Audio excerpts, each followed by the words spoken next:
Hello class, welcome to Shape IAS.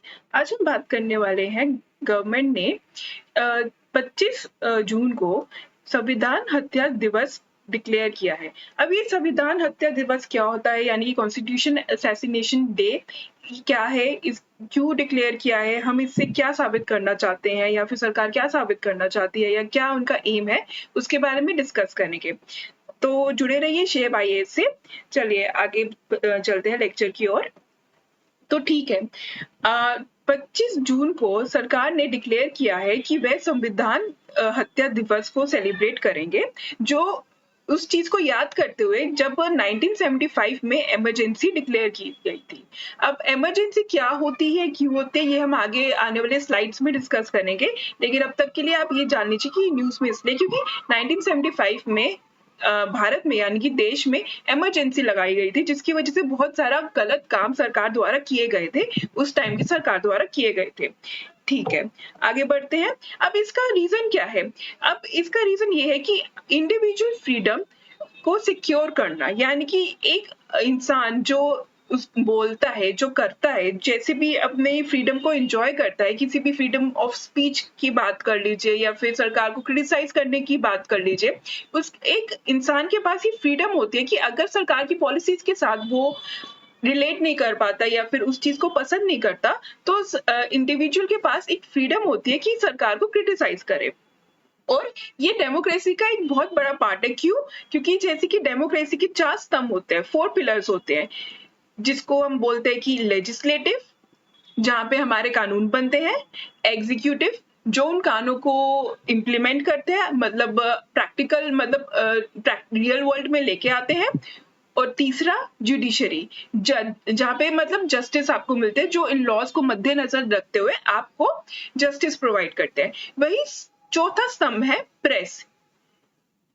Press को चौथा स्तंभ क्यों माना जाता है? क्योंकि ये सरकार की नीतियों और कुनीतियों को आपको बहुत अच्छे तरीके से एनालाइज करके बताता है, और जहां सरकार गलत होती है, यही प्रेस हमें यानी कि आम आदमी को ये बताती है कि सरकार कहाँ सही है और कहाँ गलत है। तो ये हमारे कॉन्स्टिट्यूशन का 4 पिलर कहलाए जाते हैं। इन 4 पिलर में आप लगा लीजिए प्रेस जो है उसको अगर खत्म कर दिया जाए, तो आगे आप लगा लीजिए डेमोक्रेसी का हनन होता है। ठीक है, preventing dictatorial forces like Congress and repeating those horrors, यानी कि डिक्टोरियल फोर्सेस, आप डिक्टेटरशिप सुनते होंगे, जैसे कि आप लगा लीजिए चाइना में डिक्टेटरशिप की बात की जाती है, या फिर आप लगा लीजिए पुराने टाइम पे हिटलर एक डिक्टेटरशिप कहलाया जाता था, यानी कि एक पार्टी या एक पर्सन जब पूरे जगह, पूरे संविधान, पूरी कंट्री में रूल करता है, अपनी मनमर्जी चलाता है और लोगों की ज्यादा परवाह नहीं करता है, तो उसे हम कहते हैं dictatorship. To next point, to pay tribute to all those who suffered and fought against abuse of power during emergency। देखिए इमरजेंसी के दौरान क्या हुआ था कि बहुत सी जो पावर है सरकार के हाथ में चली गई थी, जुडिशरी को खत्म कर दिया था, मतलब जुडिशरी की पावर बहुत कम कर दी थी, लेजिस्लेटिव तो सरकार ही बैठी है, एग्जीक्यूटिव भी सरकार के अंडर ही एक तरीके से आती है। तो आप लगा लीजिए कि सरकार के पास इमरजेंसी के टाइम पे बहुत सारी पावर आ गई थी। अब वो इस पावर का अब्यूज करते हुए जो भी सरकार के अगेंस्ट खड़ा होता था या फिर जो भी सरकार की नीति या कुनीतियों के बारे में बोलता था, उस सबको जेल में डाल दिया जाता था। ठीक है, तो इस चीज की वजह से बहुत से लोग भी सफर किए थे, तो उस चीज को भी हम याद करेंगे इस दिन के दौरान। अब कांग्रेस ने बहुत बार आर्टिकल 356 को यानी कि प्रेसिडेंट रूल को इम्पोज किया है, और बहुत सारे ऐसे बिल्स लेके आए हैं जिससे फ्रीडम ऑफ प्रेस डिस्ट्रॉय हो जाए और फेडरलिज्म को भी डिस्ट्रॉय किया जाए। वो कैसे, वो फेडरलिज्म को कैसे डिस्ट्रॉय किया जाएगा वो हम आगे बढ़ते हैं, लेकिन प्रेस की फ्रीडम जैसे डिस्ट्रॉय की वो हम यहाँ पे पढ़ चुके हैं। ठीक है, नेक्स्ट। अब इसका रिएक्शन क्या है? कांग्रेस ने इस एक्सरसाइज को हिपोक्रेसी यानी कि दोगलापन कहा है। ये कहते हुए कि खुद जो आप लगा लीजिए अथॉरिटेरियन यानी कि खुद एक तरीके से डिक्टेटरशिप या फिर खुद बहुत ज्यादा अब्यूज ऑफ पावर यूज कर रहे हैं, वो हमें बोल रहे हैं कि हमने कॉन्स्टिट्यूशन का हनन किया है, मतलब कॉन्स्टिट्यूशन को खत्म किया है। ये एक तरीके से डबल स्टैंडर्ड शो करता है ऐसा कहना है कांग्रेस के लीडर्स का। और वो कहते हैं कि हमें ऐसा दिन चाहिए जिस दिन मोदी मुक्त दिवस भी सेलिब्रेट किया जाएगा, यानी कि देश को, भारत को मोदी से मुक्ति मिलेगी। खैर ये ऑपोजिशन का कहना है, ये उनके वर्ड्स हैं, तो रिएक्शन तो आएंगे, तो ये उनका कहना है। ठीक है, अब इसका एक और रीजन जानते हैं ऐसा स्टेप क्यों लिया गया था। अगर आपको याद होगा तो 2024 के इलेक्शंस में कांग्रेस ने वोट बढ़ चढ़ के इस चीज का इस चीज का यूज किया है कि जो बीजेपी है, अगर बीजेपी को 400 से ज्यादा सीट्स मिलती है तो वो कॉन्स्टिट्यूशन को अमेंड करेंगे। तो इस चीज का यूज करते हुए कांग्रेस ने, लगा लीजिए कि बीजेपी को एक तरीके से मेजोरिटी में नहीं आने दिया, एक बहुमत मतलब कि एक जॉइंट सरकार आपको बनते हुए दिखी है। तो इसी का जवाब देते हुए बीजेपी ने 20 इस जून को बोला है कि अब से हम 2025 से ये संविधान कॉन्स्टिट्यूशन असैसिनेशन डे को सेलिब्रेट करेंगे। ठीक है, नेक्स्ट अब इमरजेंसी के बारे में बात करते हैं कि इमरजेंसी है थी क्या, मतलब है भी और थी क्या, जो लगाई गई थी 1975 से 1977 से लेकर।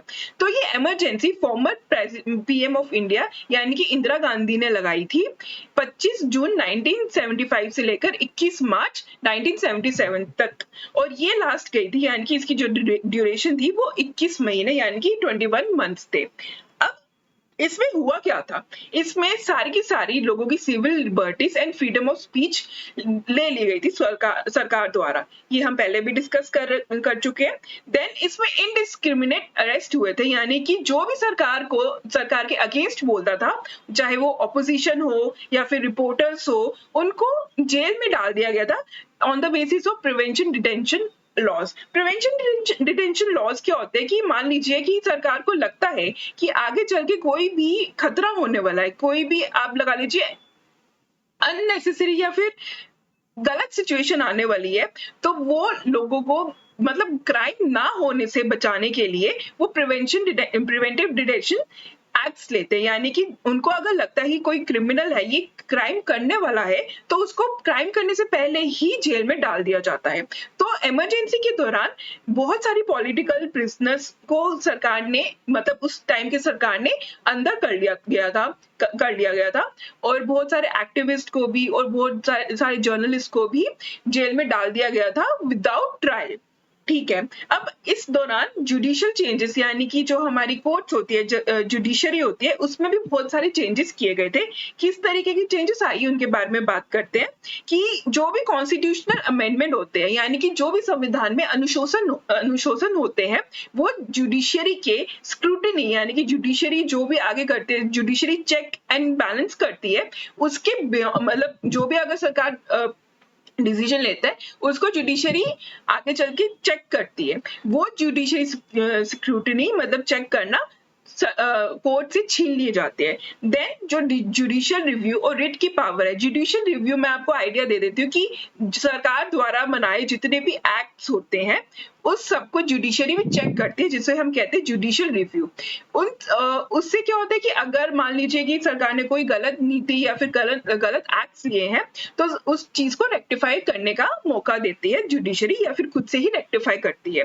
देन रिट्स का मतलब होता है कि अगर आप किसी भी अथॉरिटी यानी कि सरकार के अगेंस्ट या किसी भी चीज के कोर्ट्स के अगेंस्ट भी अगर आपको कोई डिसीजन अनसेटिस्फैक्टरी लगता है या फिर आपको लगता है कि मुझे जस्टिस चाहिए, तो आप किसी भी अथॉरिटी की यानी कि सरकार के अगेंस्ट कोर्ट्स में जा सकते हो जस्टिस सीख करने के लिए यानी कि न्याय मांगने के लिए। ठीक है, तो इस चीज को भी खत्म कर दिया गया था इमरजेंसी के दौरान।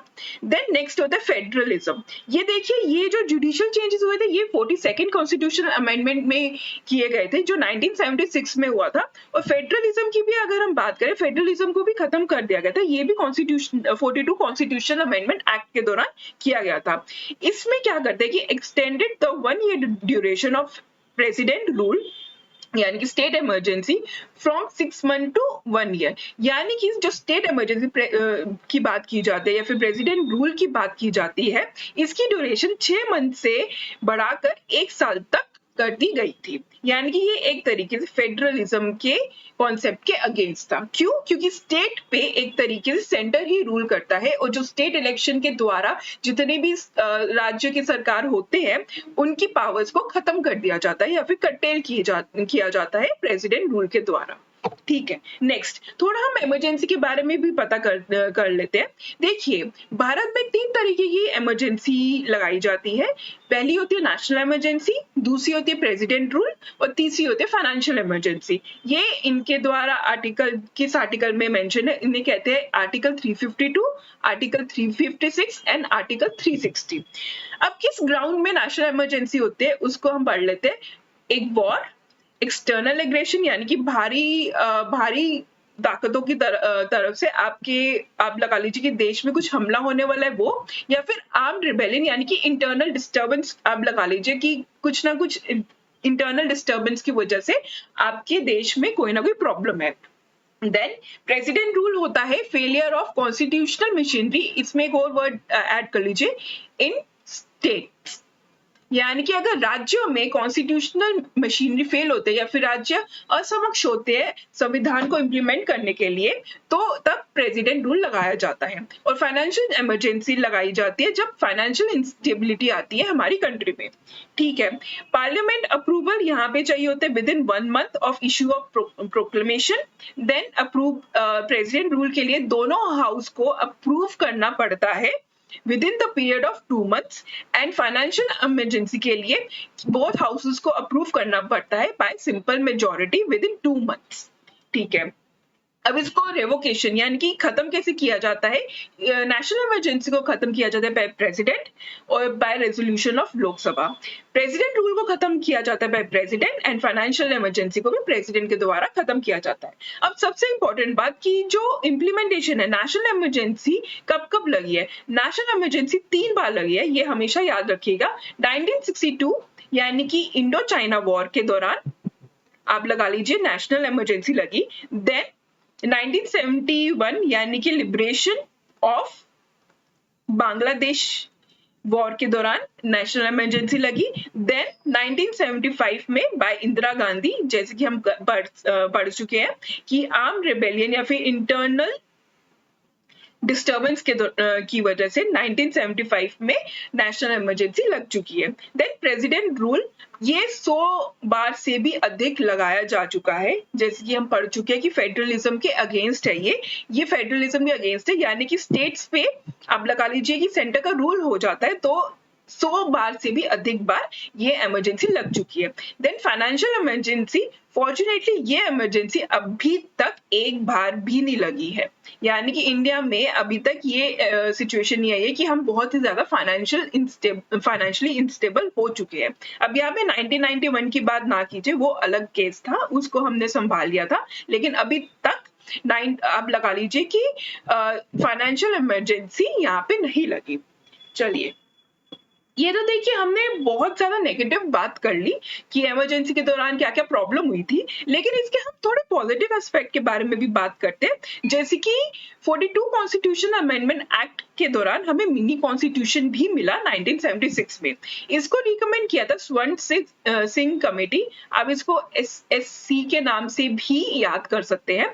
इसी के दौरान हमने प्रियम्बल को भी अमेंड किया था और उसमें देखिए इसी टाइम में preamble first and last time he amend हुआ था। लास्ट टाइम मैं इसलिए बोल रही हूँ कि अभी तक इसके बाद प्रियम्बल दोबारा से अमेंड नहीं हुआ, तो आगे हो सकता है इन फ्यूचर प्रियम्बल फिर से अमेंड हो, लेकिन अब तक यानी कि 2024 तक एक ही बार अमेंड हुआ है और उसमें 3 वर्ड्स को ऐड किया गया है, that is socialist, secular and integrity. ठीक है, then fundamental duties part 4A में ऐड किया गया, यानी कि डायरेक्टिव प्रिंसिपल्स के बाद जो हमारा न्यू चैप्टर जो हम पढ़ते हैं वो फंडामेंटल ड्यूटीज है, तो ये भी कॉन्सेप्ट हमने यहीं से मतलब 42 कॉन्स्टिट्यूशनल अमेंडमेंट के दौरान हमने इस चीज को ऐड किया है।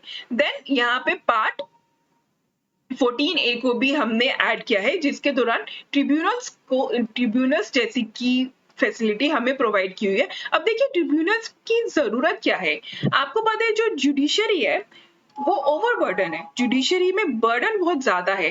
तो कुछ स्पेशल केसेस होते हैं, जैसे कि आप लगा लीजिए आप आईएएस बनेंगे आगे जाके, या फिर स्टेट पीसीएस बनेंगे, या फिर ऑफिसर बनेंगे, तो आपके जितनी भी प्रॉब्लम्स होती है, जितनी भी कंसर्न्स होते हैं, वहां को लेके आप लगा लीजिए एडमिनिस्ट्रेटिव ट्रिब्यूनल्स होते हैं, देन कॉर्पोरेट्स को लेके कॉर्पोरेट्स की जितनी भी प्रॉब्लम्स होती है उनसे रिलेटेड होते हैं, देन एनजीटी एनवायरमेंट रिलेटेड जितनी भी प्रॉब्लम होती है उसको ये ट्रिब्यूनल मतलब एड्रेस करती है। तो आप लगा लीजिए ये ट्रिब्यूनल्स वगैरह है, इनका ये रोल होता है कि आपको मतलब जो पर्टिकुलर फील्ड होती है उस चीज को एड्रेस करना। ठीक है, देन यहां से क्रिएट हुआ था ऑल इंडिया जुडिशियल सर्विस। ठीक है, ये एग्जाम भी अब यहां से कंडक्ट किया गया था।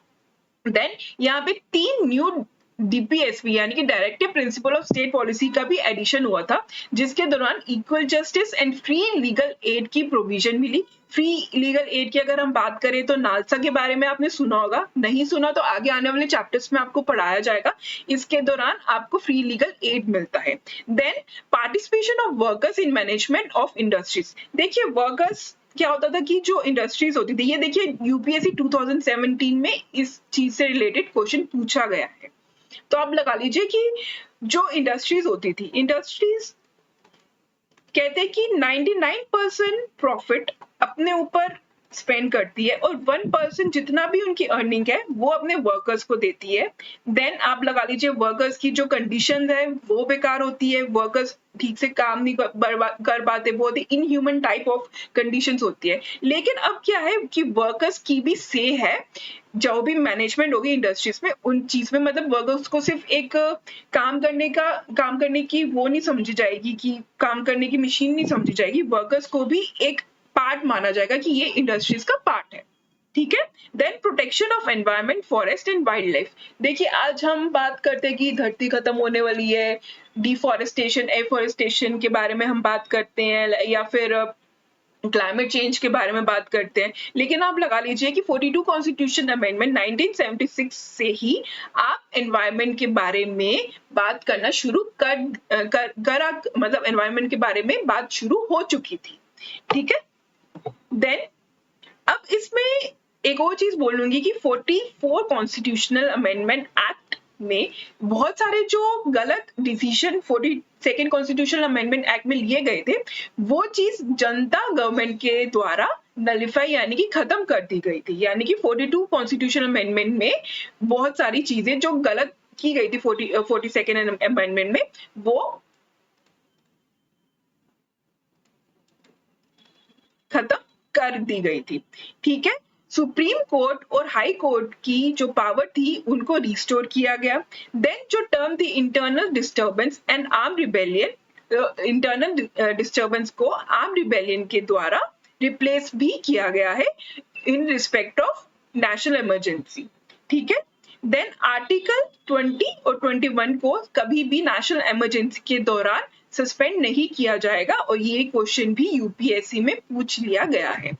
ठीक है, तो आपको कैसा लगा ये लेक्चर, प्लीज अपने ओपिनियन शेयर कीजिए, और ऐसी ही दिलचस्प न्यूज और जानकारी के लिए हमारे साथ बने रहिए शेप आईएएस के साथ। Thank you.